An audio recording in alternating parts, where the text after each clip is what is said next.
तेलंगाना के माननीय मुख्यमंत्री Shri Revanth Reddy garu, Shri Sanjay Bandel garu, MAS ministry of home, speaker Telangana assembly Shri Gaddam Prasad ji garu, navy chief admiral DK Tripathi, forest and environment minister Shrimati Konda Surekha, MP Konda Reddy garu, MP DK Aruna गारू,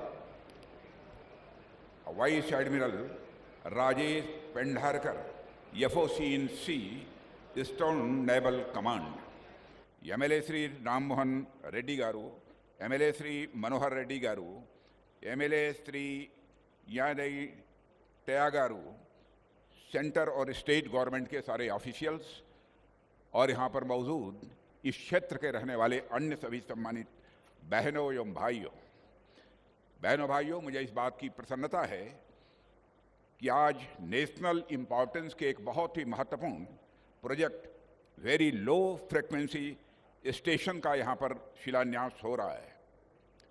हमारी सैन्य क्षमताओं को विस्तार देने वाला यह इस्टेब्लिशमेंट निश्चित रूप से हमारी आर्म्ड फोर्सेस के लिए बेहद महत्वपूर्ण साबित होगा, ऐसा मेरा पक्का विश्वास है।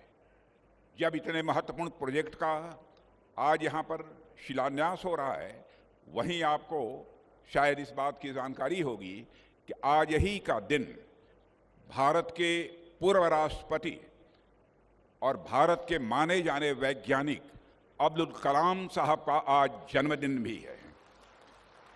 डॉक्टर कलाम साहब ने भारत के डिफेंस सेक्टर में जो महान योगदान दिया है, उसके प्रति हम आभार व्यक्त करते हैं और आज के अवसर पर हम उनकी स्मृति को नमन करते हैं। साथियों, इस वेरी लो फ्रिक्वेंसी स्टेशन के निर्माण से जुड़े सभी स्टेक होल्डर्स को भी मैं अपनी तरफ से हार्दिक बधाई देता हूं। इसके साथ ही मैं तेलंगाना सरकार का और विशेष रूप से तेलंगाना के माननीय मुख्यमंत्री श्री रेवंत रेड्डी जी का भी विशेष योगदान के लिए मैं तहे दिल आभार व्यक्त करता हूं। जैसा उन्होंने कहा कि राजनीति का मतलब यह नहीं है कि जो देश हित में काम हो उसे न किया जाए, और बड़े दिल के साथ उन्होंने इस काम को किया है। हम सभी जानते हैं राजनीति केवल सरकार बनाने के लिए नहीं की जाती है, राजनीति यदि की जाती है तो देश बनाने के लिए राजनीति की जाती है। शायद इसी भाव से उन्होंने सहज रूप से अपना पूरा सहयोग प्रदान किया है। साथियों, राजनीतिक दृष्टि से देखें तो तेलंगाना एक नया राज्य है, लेकिन भौगोलिक और ऐतिहासिक दृष्टिकोण से इसका इतिहास कई हजार वर्ष पुराना है। यदि आप प्राचीन इतिहास या मध्यकालीन इतिहास पर नजर डालें तो यह हमेशा से ही एक बहुत ही प्रॉस्परस यानी समृद्ध क्षेत्र के रूप में यह जाना जाता रहा है। चाहे मौर्य साम्राज्य हो, सातवाहन साम्राज्य हो, फिर काकतीय वंश हो, हर काल में यह तेलंगाना का क्षेत्र अपने एग्रीकल्चरल एडवांसमेंट और आर्किटेक्चर कंट्रीब्यूशन के लिए सारे देश में जाना जाता था। सिर्फ प्राचीन काल ही नहीं, बल्कि मैं मानता हूं कि आधुनिक काल में भी तेलंगाना राज्य राष्ट्र की प्रॉस्पेरिटी में, राष्ट्र की समृद्धि में अपना बहुत बड़ा योगदान देता रहा है। साथियों, प्राचीन काल से लेकर अब तक तेलंगाना की प्रॉस्पेरिटी के पीछे मैं सिर्फ और सिर्फ एक ही कारण देख पाता हूं, और वह है यहाँ के लोगों की कड़ी मेहनत, यहाँ के लोगों का कड़ा परिश्रम। मुझे कई मौकों पर तेलंगाना आने का अवसर मिलता रहता है और यहाँ के लोगों से बातचीत करने का भी अवसर मिलता रहता है। इसके अलावा रक्षा मंत्रालय में या फिर आर्म्ड फोर्सेज में भी तेलंगाना के कई अधिकारियों से मुझे बातचीत करने का समय समय पर अवसर मिलता रहता है। तो मैं उनमें एक चीज जरूर देखता हूं, वह देखता हूं उनकी हार्ड वर्किंग, उनकी कड़ी मेहनत। इस क्षेत्र के लोगों के अंदर काम करने के प्रति गजब की कर्मठता देखने को मिलती है, इसलिए इस क्षेत्र के लोग भी अभिनंदन के पात्र हैं। मैं मुख्यमंत्री श्रीमान रेवंत रेड्डी जी से कहना चाहूँगा कि आप बड़े भाग्यशाली हैं कि आप इतने मेहनती लोगों का प्रतिनिधित्व कर रहे हैं और आप यहाँ के मुख्यमंत्री हैं। साथियों, जब यह वेरी लो फ्रिक्वेंसी स्टेशन अपने निर्माण के बाद यह काम करना प्रारंभ कर देगा, यानी जब फंक्शनल हो जाएगा तो हमारे मैरीटाइम फोर्सेज के लिए अनेक दृष्टि से यह बहुत ही महत्वपूर्ण सिद्ध होगा। मेरी नज़र में इस प्रकार के हाई टेक इंफ्रास्ट्रक्चर सिर्फ एक मिलिट्री इस्टेब्लिशमेंट ही नहीं होते, बल्कि इनका स्ट्रेटजिक रोल, रणनीतिक भूमिका इन्हें नेशनल इम्पॉर्टेंस का स्वाभाविक रूप से दर्जा देती है। दुनिया के अनेक रक्षा विशेषज्ञों का यह मानना है कि जिस तरीके से वारफेयर के तरीके डायनेमिक हो रहे हैं, ऐसी परिस्थितियों में मैन एंड मशीन यानी मनुष्य और मशीन के बीच इफेक्टिव कोऑर्डिनेशन, प्रभावी समन्वय का यह होना यह अति आवश्यक होता जा रहा है। चाहे वह साधारण परिस्थिति हो या फिर असाधारण परिस्थिति, हर स्थिति में किसी भी कमांड सेंटर का उससे जुड़े हुए सभी लोगों के बीच इंफॉर्मेशन के सीमलेस फ्लो का यह होना बहुत जरूरी है। और इस प्रकार के कम्युनिकेशन के लिए ऐसे सेंटर्स मैं मानता हूं कि बेहद इम्पॉर्टेंट होते हैं। साथियों, एक स्ट्रांग मिलिट्री कम्युनिकेशन सिस्टम कई कारणों से यह महत्वपूर्ण होता है। इफेक्टिव कम्युनिकेशन किसी भी कॉम्प्लेक्स ऑपरेशन के कोऑर्डिनेशन में यह बहुत ही आवश्यक हो जाता है, और यह मिशन में शामिल पर्सनल के रोल, रिस्पॉन्सिबिलिटी और उस मिशन के ऑब्जेक्टिव्स के प्रति उनकी अवेयरनेस, उनकी जागरूकता को यह लगातार बढ़ाता रहता है। एक क्लियर और सिक्योर कम्युनिकेशन चैनल न केवल टाइमली और इफेक्टिव डिसीजन मेकिंग में वह मदद करता है, बल्कि कमांड के ऑर्डर्स को फील्ड फॉर्मेशन तक पहुंचाने और सबऑर्डिनेट से फीडबैक प्राप्त करने के लिए भी यह एक महत्वपूर्ण माध्यम होता है। साथियों, दूसरी ओर जब सोल्जर्स अपने को पूरी तरह से इन्फॉर्म्ड और इंक्लूडेड पाते हैं तो उनके मोरल और यूनिटी को बहुत ही बढ़ावा मिलता है। किसी भी युद्ध स्थल या ऑपरेशनल एनवायरनमेंट में यदि पूरी इंफॉर्मेशन अवेलेबल हो तो इसका सेफ्टी और स्ट्रेटजी दोनों पर काफ़ी पॉजिटिव इम्पैक्ट होता है। इन सब बातों के अलावा क्राइसिस मैनेजमेंट की अवस्था में एक क्लियर कम्युनिकेशन चैनल तो एक रामबाण की तरह यह काम करता है, और ऐसा तब और यह आवश्यक हो जाता है जब सिचुएशन बहुत ही डायनेमिक हो, यानी बहुत ही गतिशील हो, और रिस्पांस टाइम जब बहुत कम होता है। यह सब बातें ऐतिहासिक रूप से सिद्ध हैं, और हम इतिहास से सीखते हुए भविष्य की सुरक्षा और समृद्धि के लिए लगातार हम सभी प्रयासरत हैं।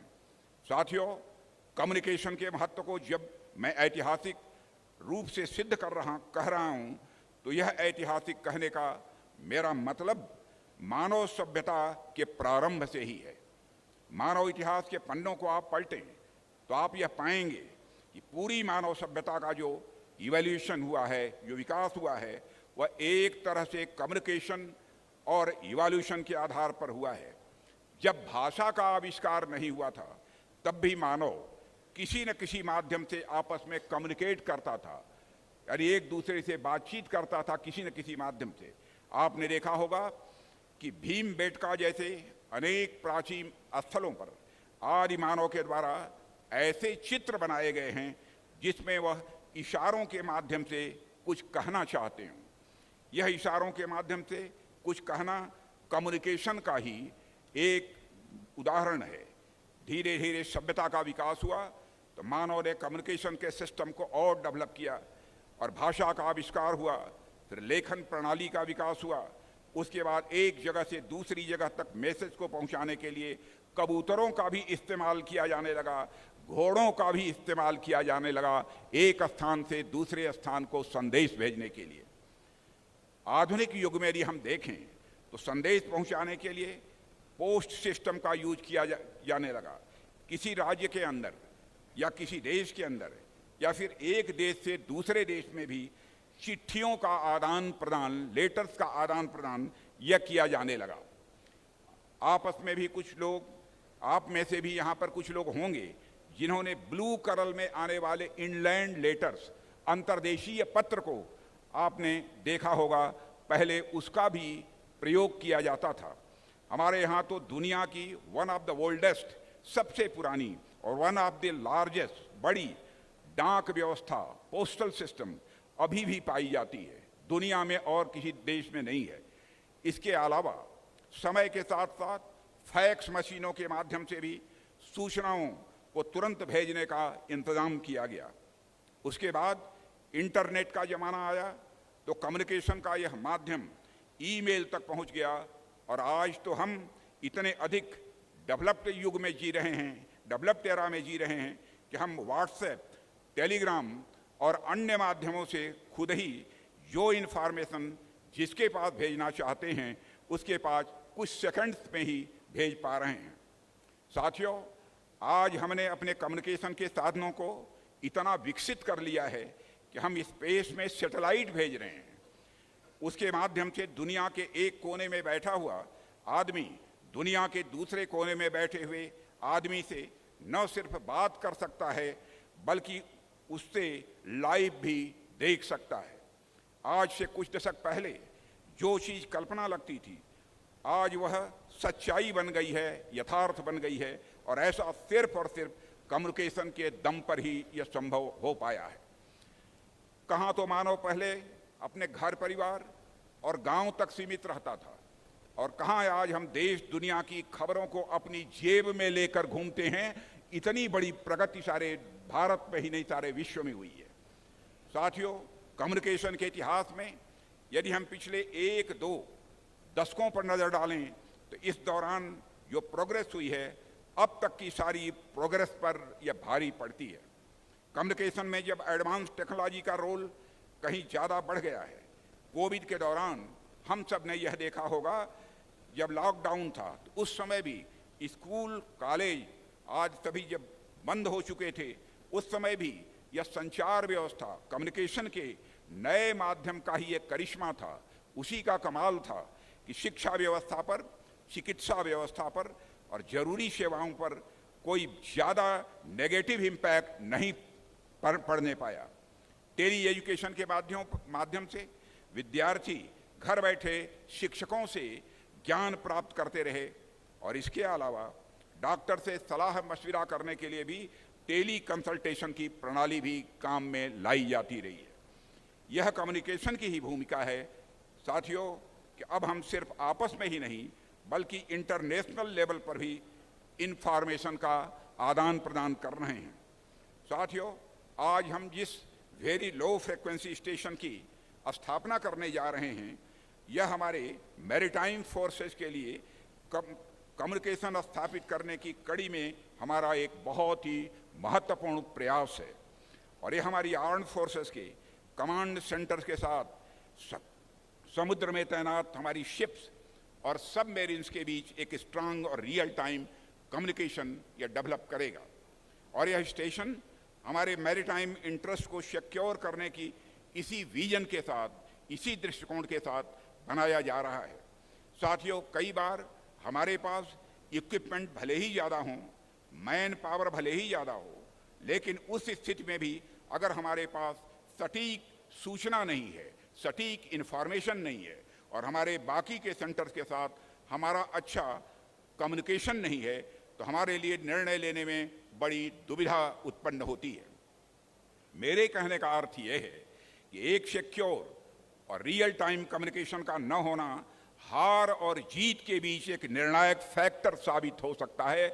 इसलिए इस वेरी लो फ्रिक्वेंसी स्टेशन का महत्व है। साथियों, हमारे पास रियल टाइम कम्युनिकेशन न हो तो लाख एसेट्स होने के बावजूद हम बढ़त हासिल किसी भी सूरत में नहीं कर सकते हैं। इसलिए मैं समझता हूं कि हमारे कम्युनिकेशन सिस्टम का मजबूत होना उतना ही इम्पॉर्टेंट है जितना इम्पॉर्टेंट हमारे लिए मिलिट्री इक्विपमेंट का होना है। साथियों, आज हमारी नेवी के पास बड़ी संख्या में शिप्स हैं। मैं नंबर नहीं बतलाना चाहता हूं, बड़ी संख्या में हमारी नेवी के पास इस समय शिप्स हैं। इसके अलावा भी ऐसे अनेक प्लेटफॉर्म्स हैं जो डीप सी, गहरे समुद्र में कार्यरत हैं। भारतीय नौसेना के अनेक जहाज व अन्य प्लेटफॉर्म पूरे इंडो पैसिफिक रीजन में फैले हुए हैं। भारत और हमारी नौसेना का स्फीयर ऑफ इंटरेस्ट पूरे इंडो पैसिफिक रीजन में ईस्ट से मलक्का स्ट्रेट से वेस्ट में गल्फ ऑफ एडन और पर्शियन गल्फ और अफ्रीका के ईस्ट कोस्ट तक फैला हुआ है। हिंद महासागर क्षेत्र में तो हमारी भारतीय नौसेना फर्स्ट रेस्पॉन्डर और नेट सिक्योरिटी पार्टनर के रूप में उभर कर आई है। एक और महत्वपूर्ण बात पिछले कुछ वर्षों से तेजी से देखी जा रही है मेरे साथियों, आज दुनिया के लगभग सभी बड़े देशों का ध्यान मैरीटाइम रिसोर्सेज की ओर जा रहा है। आज कई मिनरल्स, कई रेयर अर्थ इत्यादि जो समुद्र के अंदर पाए जाते हैं, इन मैरीन रिसोर्सेज को प्राप्त करने के लिए दुनिया के बड़े बड़े पावर्स हिंद महासागर क्षेत्र में आने के लिए होड़ लगा रखी है। तो चाहे वह व्यावसायिक दृष्टि से हो या फिर सिक्योरिटी का दृष्टिकोण हो, हर दृष्टि से हमारी नौसेना के लिए यह अत्यंत महत्वपूर्ण हो जाता है कि वह अपने आप को लगातार मजबूत बनाए और इस क्रम में उसके कम्युनिकेशन सिस्टम का मजबूत होना यह और अधिक आवश्यक हो जाता है। साथियों, इतिहास भी इस बात का गवाह है कि जिस भी देश ने दुनिया में अपनी विशेष पहचान बनाई है, जो शक्तिशाली बने हैं, उन्होंने एक समय में समुद्र पर डोमिनेट जरूर किया है और फ्रांसीसियों, पुर्तगालियों और अंग्रेजों ने समुद्र में अपना इफेक्टिव प्रेजेंस इन लोगों ने दर्ज कराई है। इस स्ट्रेटेजिक डोमिनेशन तथा रिसोर्सेज के कंपटीशन में अगर भारत को अपना इंटरेस्ट सिक्योर करना है तो हमारे पास प्लेटफॉर्म्स और इक्विपमेंट्स का यह होना तो जरूरी है ही, परंतु इसके साथ साथ कम्युनिकेशन सिस्टम का भी एक मजबूत होना यह बहुत ही आवश्यक है। इसीलिए यह वेरी लो फ्रिक्वेंसी, आज इसका जो यहाँ पर शिलान्यास हुआ है उसका एक महत्व है। एक मजबूत कम्युनिकेशन ही हमें मजबूत डीप सी फोर्स बने रहने में सहायता प्रदान करता है। साथियों, आप लोग में से शायद कुछ अवगत होंगे कि अभी तक भारतीय नौसेना 30 साल से ज़्यादा पुराने INS कट्टा बोमन के माध्यम से ही डीप सी में अपने प्लेटफॉर्म्स के साथ कम्युनिकेशन इस्टेब्लिश करती आ रही है। लेकिन जैसे जैसे टेक्नोलॉजी और आधुनिक होती जा रही है, मॉडर्न होती जा रही है, वैसे एक नए वेरी लो फ्रिक्वेंसी स्टेशन की ज़रूरत को महसूस किया जाने लगा था।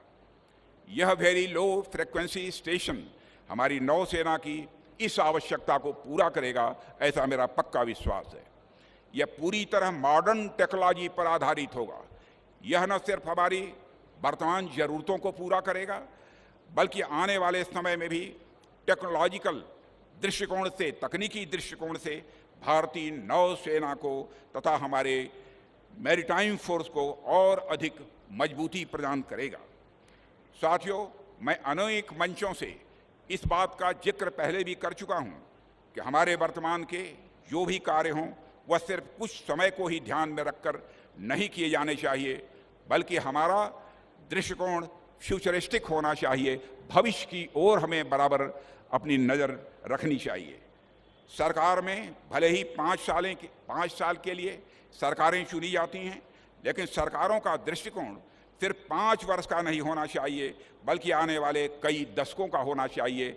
शायद इसी सोच के आधार पर यहाँ के मुख्यमंत्री रेवंत रेड्डी जी ने इस लैंड को प्रोवाइड करने में बहुत महत्वपूर्ण भूमिका निभाई है।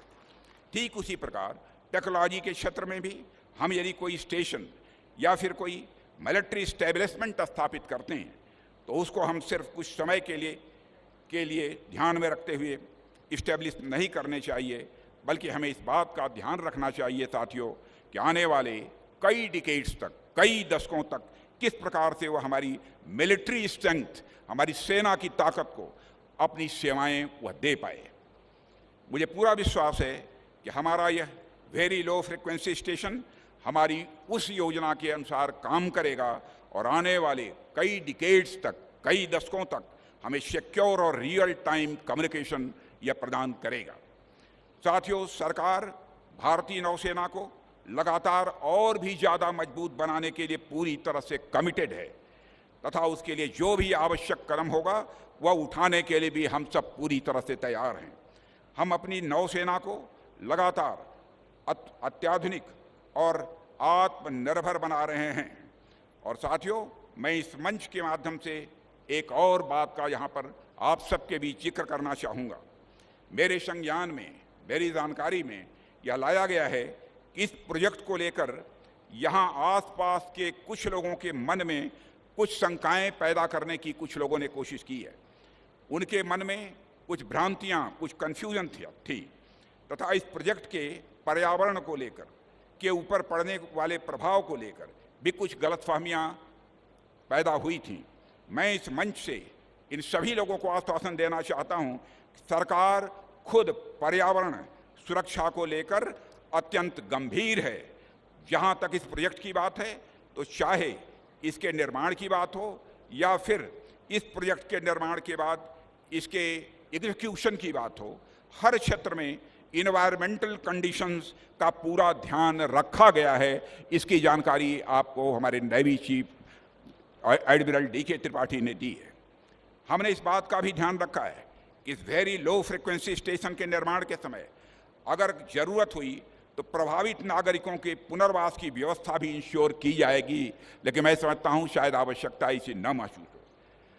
सस्टेनेबल डेवलपमेंट, सतत विकास, यह हमारी सरकार की सबसे प्रमुख प्राथमिकताओं में से यह एक है और यह बात मैं पूरी जिम्मेदारी से कह रहा हूं। साथियों, आप देखिए कि पिछले 35 वर्षों से INS कट्टाबोमन में जो हमारा कम्युनिकेशन स्टेशन इस समय कार्यरत है, उसने भी वहाँ लोकल इकोसिस्टम पर किसी प्रकार का नेगेटिव इम्पैक्ट नहीं होने दिया है।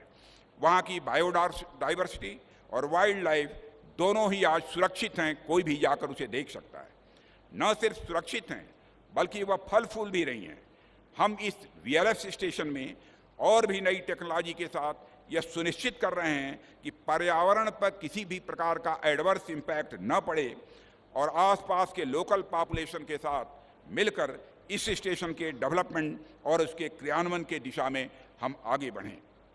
साथियों, इसके साथ ही ये वेरी लो फ्रिक्वेंसी स्टेशन यहाँ की लोकल पॉपुलेशन के लिए भी रोजगार और आर्थिक विकास के नए आयाम खोलेगा, यह भी आपको मैं भरोसा दिलाना चाहता हूँ। इसके निर्माण के दौरान तो यहाँ आसपास के क्षेत्र के जो स्किल्ड यानी कुशल और अनस्किल्ड जो अकुशल हैं को रोजगार तो मिलेगा ही, रोजगार भी मिलेगा, और लेकिन निर्माण के उपरांत जब यह स्टेशन कार्य करने लगेगा उस समय भी यहाँ आसपास के लोगों के लिए रोजगार की, एम्प्लॉयमेंट की पर्याप्त संभावनाएं मौजूद रहेंगी। मैं सभी क्षेत्रवासियों को आश्वस्त करना चाहता हूँ। साथियों, मेरी समझ में यह वेरी लो फ्रिक्वेंसी स्टेशन इस क्षेत्र के लिए सिर्फ रोजगार बढ़ाने का ही नहीं बल्कि ग्रोथ पोल का भी यह काम करेगा। आप सब ने ग्रोथ पोल की थियरी के बारे में, कुछ लोगों ने, पढ़े लिखे लोगों ने सुना होगा। ग्रोथ पोल दरअसल एक ऐसा क्षेत्र होता है जो खुद तो विकसित होता ही है लेकिन अपने साथ साथ वह आसपास के क्षेत्रों का भी को विकसित करता है, उसे ग्रोथ पोल कहते हैं। इस क्षेत्र में बन रहा यह वेरी लो फ्रिक्वेंसी स्टेशन उसी ग्रोथ पोल की तरह आसपास के क्षेत्र में भी इकोनॉमिक डेवलपमेंट यानी आर्थिक विकास को और अधिक गति प्रदान करेगा। साथियों, इस प्रोजेक्ट को कल्पना से कागज पर और कागज से जमीन पर उतारना आसान काम नहीं था। इसकी प्लानिंग, इसकी तरह तरह की क्लियरेंसेज, कॉन्ट्रैक्ट्स और अनेक प्रकार के कार्यों में केंद्र सरकार से लेकर राज्य सरकार के लीडर्स और अधिकारियों और यहाँ की जनता का जो मुझे सहयोग प्राप्त हुआ है उसके लिए मैं आप सभी के प्रति आभार व्यक्त करता हूँ। आप सभी को मैं धन्यवाद देता हूँ। मैं यहाँ की लोकल कम्युनिटी का, यहाँ रहने वाले लोगों का विशेष आभार व्यक्त करता हूँ क्योंकि आपके सहयोग और आशीर्वाद के बिना यह प्रोजेक्ट किसी भी सूरत में पूरा नहीं हो सकता था।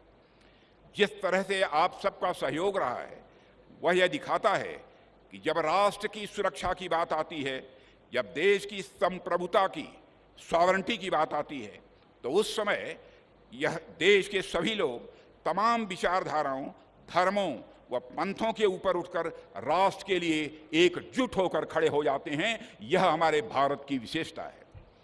यहाँ तक कि अलग अलग राजनीतिक दल भी, जिनकी अलग अलग विचारधाराएं हैं, वह बाकी समय भले ही अलग अलग हों, लेकिन बात जब देश की सुरक्षा की आती है तो हम सभी एक मंच पर इकट्ठा हो जाते हैं, जैसे आज हम सबको एक मंच पर इकट्ठा आप यहाँ पर देख रहे हैं।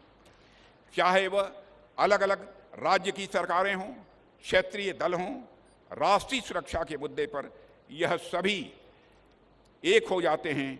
इसका सबसे बड़ा उदाहरण मैं समझता हूं यह आज का कार्यक्रम है।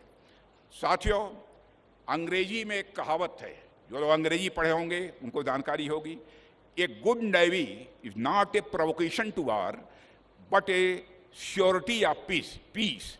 हमारी इंडियन नेवी भी बे ऑफ बंगाल समेत पूरे इंडियन ओशन रीजन में शांति की सबसे बड़ी गारंटी है, यह मैं दावे के साथ मैं कह सकता हूं। भारत की मैरीटाइम बाउंड्रीज जिन देशों से लगती है उन्हें यह समझना चाहिए कि मैरीटाइम सिक्योरिटी एक कलेक्टिव इफोर्ट, सामूहिक प्रयास है। बाहरी शक्तियों को अपने घर के दरवाजे पर बुलाना और बिठाना उस यूनिटी ऑफ इफोर्ट को चोट पहुंचाता है। बे ऑफ बंगाल और इंडियन ओशन रीजन में शांति और व्यवस्था बनाए रखना हम सबकी यह टॉप प्रायोरिटी होनी चाहिए। भारत के इस प्रयास में सभी फ्रेंडली कंट्री के साथ जरूरी है, क्योंकि यदि एक भी देश छूटा तो समझिए हमारा राष्ट्र का सुरक्षा चक्र टूटा। भारत तोड़ने में नहीं बल्कि सबको जोड़ने में विश्वास रखता है। इसलिए हम लोग हर तरीके से सभी हमारी फ्रेंडली कंट्रीज, मित्र पड़ोसी देशों के साथ लेने के लिए हर संभव कदम उठा रहे हैं। साथियों, अंत में मैं इस कार्यक्रम में उपस्थित सभी लोगों को एक बार फिर से इस वेरी लो फ्रीक्वेंसी स्टेशन के शिलान्यास की हार्दिक शुभकामनाएं देता हूं। मैं भारतीय नौसेना और तेलंगाना सरकार को भी इस प्रोजेक्ट की शुरुआत करने की हार्दिक बधाई देता हूं और आभार भी व्यक्त करता हूं। आपने मुझे यहाँ आमंत्रित किया, अपनी तरफ से कुछ बातें करने का अवसर दिया, इसके लिए भी आप सबको धन्यवाद देते हुए और पुनः इस बड़े प्रोजेक्ट की जो यहाँ शुरुआत हो रही है उसके लिए आपको बधाई देते हुए अपना निवेदन समाप्त करता हूँ। आप सबको बहुत बहुत धन्यवाद। Thank you sir. अब मैं